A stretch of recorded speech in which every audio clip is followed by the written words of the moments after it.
In this video, I'm going to show you how you can make a contact as a lead on Hunter.io. You can see I have here a list of my leads if I go to leads, and I'll show you how you can add your contacts on this list.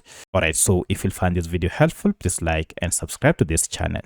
Now, the first thing you need to do is to go ahead and find out the contacts that you wish. For instance, I'll wish to find contacts from New York. This will list some of the companies in New York. From here, I wish to get leads from United Nations here. So I'll tap on it.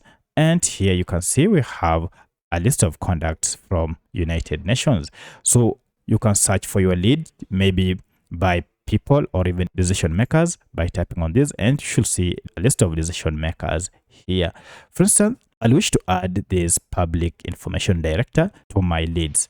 To do that, it's pretty simple. Just go ahead and just click on reveal here.